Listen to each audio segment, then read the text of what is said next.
Bueno, pues en eso estamos. Ya se ve en Francia, en Alemania, se ha visto también las últimas horas en Canadá. Bueno, muchos gobiernos están cayendo en las últimas horas. A ver si en algún momento ese tren también pasa por España. Si os parece, nosotros vamos a mirar a lo que pasa en el conflicto de Ucrania. Estabas hablando sobre esta cuestión hace apenas unos minutos. Antonio, hablabas de estos ataques en Saratov. Este domingo se hablaba de una contraofensiva en Kursk, que parece que tampoco ha durado mucho, y también pasado un poco de imprevisto esta última conquista, esta última toma por parte de Rusia con el bastón de Kurayove, cada vez más cerca de Prokrovsk, muy cerca también de conquistar todo el Donetsk. ¿Cómo está la situación en Ucrania? Porque claro, estamos todos mirando a Donald Trump, pero mientras tanto Rusia sigue a lo suyo, sigue avanzando. Pues efectivamente, muy brevemente, lo que sí que te puedo decir es que sigue adelante la ofensiva de Rusia, que todos los cálculos que ha hecho Ucrania, y cuando digo Ucrania, todos sabemos que no es Ucrania, o sea, que por más que se nos intente vender la moto de que Ucrania ha decidido, Ucrania no puede decidir nada porque no existe como país, ¿no? Todavía tiene una junta militar que es la que toma las decisiones, el alto Estado Mayor. No sé, quien se lo quiera creer, adelante, pero yo creo que Ucrania ya no toma las decisiones por sí mismas, ni en el campo político, ni en el campo militar. Y quien se lo quiera creer, pues adelante. Pero insisto, ¿cómo es posible creer que Ucrania va a poder tomar una mínima decisión en ninguno de esos campos, sobre todo el militar?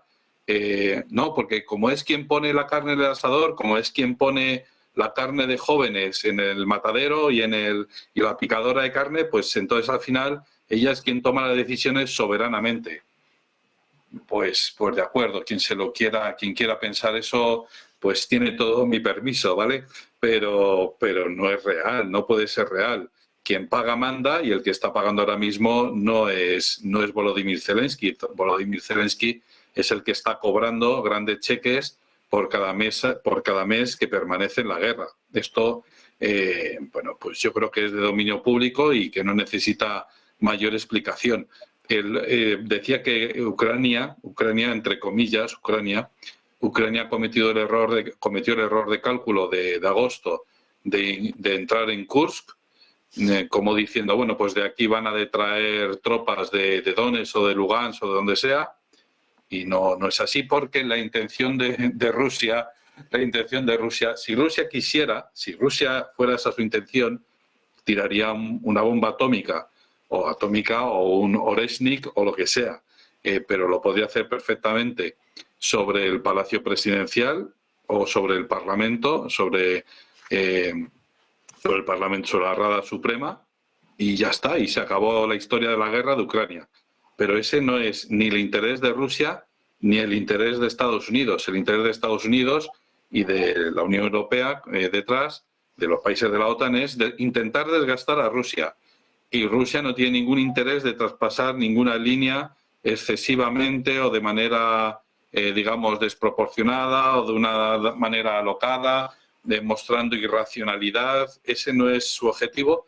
Su objetivo es mantener las líneas y al final llevar a la mesa de negociaciones a Volodymyr Zelensky o a quien sea que ponga Estados Unidos en ese momento en Ucrania, y ya está.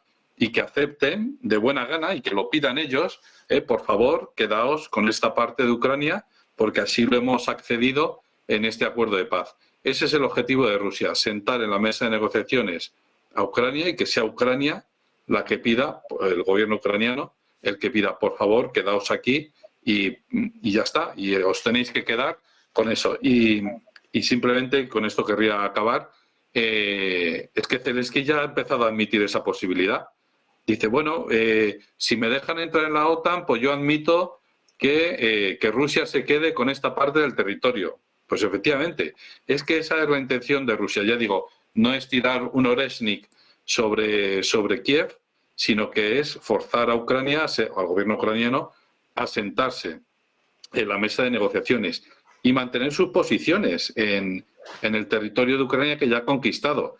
Y decía que había un error de cálculo en Kursk, no solo porque con la incursión no se detrajeron recursos humanos de los frentes de Donetsk y Lugansk, sino que bueno, pues se enviaron otros recursos humanos, sino que además ahora, con la última contraofensiva que ha hecho Ucrania, se ha demostrado el valor estratégico de Sumy, la región ucraniana de Sumy, de tal manera que van concentrando más unidades, más recursos humanos ucranianos en Sumy para fortalecer o para reforzar esa incursión en Kursk.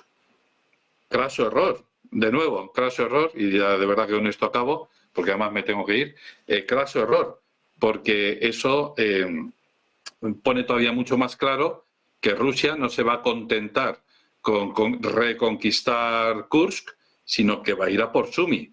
Les ha puesto a huevo, como se dice aquí en España, ¿verdad? Les ha puesto a huevo la excusa. Es decir, si desde Sumy estás organizando la incursión en Kursk, este es el momento de ir a por Sumy. Entonces, cuando puedan, ¿no?, que tampoco es fácil, lógicamente, cuando puedan y conquisten todo Kursk de nuevo, irán a por Sumy. Y con razón, en el sentido de que tendrán la excusa a la mano. Es decir, dirán, bueno, es que desde aquí se nos ha amenazado nuestra integridad territorial. Luego, esa región, lo siento señores, pero ya no puede seguir en manos ucranianas, sino que tiene que pasar a nuestras manos. Pendientes de lo que sucede en Kursk, también analizando la toma de Kurayove, el foco puesto, como decía ahora, también en Pokrovsk. Antonio, muchísimas gracias por estar con nosotros, un placer. Muchas gracias, muy buenas tardes. Un abrazo, chao. Paco, pues lo mismo te quiero preguntar. Estamos todos mirando a Estados Unidos, mirando a estas amenazas de Donald Trump, pero la situación en Ucrania está cada vez peor. Ojo, porque además Zelensky, lo contábamos al principio de este programa, está sopesando presentarse para un segundo mandato. Eso sí, sigue cayendo su popularidad, ya está en el 52%. Habrá algunos que digan, es mucho, hombre, el año pasado era de un 77%, o sea que la caída es considerable. Paco, ¿cómo está la situación en Ucrania y también cómo va a afectar esta conquista de Kurayove por parte de Rusia? Sí, en cuanto al último avance ruso en el Donbass, en concreto en el Oblast de Donetsk, Kurayove es una de las ciudades más importantes del Oblast de Donetsk y puede ser reconquistada en breve al 90% o al 100%, ¿no? Porque ya la controlan gran parte, ¿no?, de la zona. Pero es que además se han hecho con el control de uno de los mayores depósitos de litio de Ucrania, si no el mayor, ¿no? Con lo cual estamos hablando de un recurso natural estratégico junto con las minas de otro tipo, ¿no?, de otros minerales y de carbón que hay en Ucrania, ¿no? Es decir, que las cosas se están poniendo cada vez peor para el régimen ucraniano, ¿no? Y por mucho que sigan lanzando huidas hacia un precipicio, como la última ofensiva contra Kursk, cuyo brillante resultado ha sido regar de cadáveres ucranianos de nuevo la región de Kursk, estamos viendo como las decisiones que están tomando la OTAN, más bien, coincido con que efectivamente las decisiones no las toma Ucrania, no tienen un valor desde el punto de vista militar o estratégico, ¿no? Rusia tiene 17 millones y pico de kilómetros cuadrados y no le afecta en absoluto que los ucranianos se internaran en una zona que no llega a 2.000 kilómetros cuadrados, ¿no? Máxime cuando les ha servido además para agotar al ejército ucraniano y a los mercenarios de la OTAN, ¿no?, que han muerto por centenares en Kursk. Y por otra parte, claro, otra cuestión que, bueno, suena a broma macabra, ¿no?, hablar de elecciones en Ucrania. Primero, el régimen ucraniano es un régimen ilegítimo de origen, ¿no? Surge de un golpe de Estado contra un presidente legítimo, al que llamaron Euromaidan en 2014, y que dio paso a la guerra actual de Ucrania, esta guerra que lleva más de una década. Y por otra parte, Ucrania está bajo la ley marcial. Y si todo esto fuera poco, además, en Ucrania está ilegalizada toda la oposición, desde la derecha moderada hasta los comunistas, pasando por el Partido Socialista. Hace poco el secretario general del Partido Socialista ucraniano le envió una carta a Pedro Sánchez, presidente de la Internacional Socialista, advirtiéndole qué es lo que pasa, ¿no?, que si van a hacer algo, ¿no?, con él. Pues claro, es un partido perseguido e ilegalizado. Pedro Sánchez no le ha dado la callada por respuesta, ¿no?, como es habitual en él en estos casos, ¿no? Consultaría con sus jefes del otro lado del Atlántico qué debería hacer en este caso y ni le contestó, ¿no? Es decir, que es una broma macabra hablar de elecciones en Ucrania por estos tres aspectos que he comentado anteriormente, pero es que además, ¿qué elecciones? Claro, es que como si hablamos de elecciones, ahora que hablan del principio de la democracia, hablando de la muerte de Franco, como si en 1975 España fuera una democracia, ¿no? Según el gobierno, otra burla y otro insulto a la memoria democrática, ¿no? España no era una democracia en 1975, con Franco o sin Franco. Imaginémonos que se convocan unas elecciones con toda la oposición ilegalizada, desde la derecha moderada, los democristianos, que formaban parte de la Junta Democrática en España en esa época, hasta los comunistas, que eran la fuerza más importante del antifranquismo, de la oposición antifranquista. Pues bien, diríamos que sería una burla, ¿no?, que se hubieran convocado unas elecciones en esas condiciones, ¿no? Pues claro, hablar de elecciones en Ucrania en estas condiciones actuales, con todos los partidos de la oposición ilegalizados, es una burla macabra, ¿no? Y además teniendo en cuenta además la situación interna de Ucrania, ¿no? Es que, claro, han metido, como se ha dicho antes, en una picadora de carne ya un par de generaciones, ¿no? Y ese país no va a levantar cabeza ni desde el punto de vista demográfico en décadas. Y claro, al final la única salida que tiene el régimen ucraniano, si quiere subsistir, sería abrir negociaciones con Rusia, pero claro, el régimen ucraniano no tiene capacidad de decisión. Quien toma las decisiones aquí es Bruselas, el cuartel general de la OTAN o el Pentágono, que está en Washington.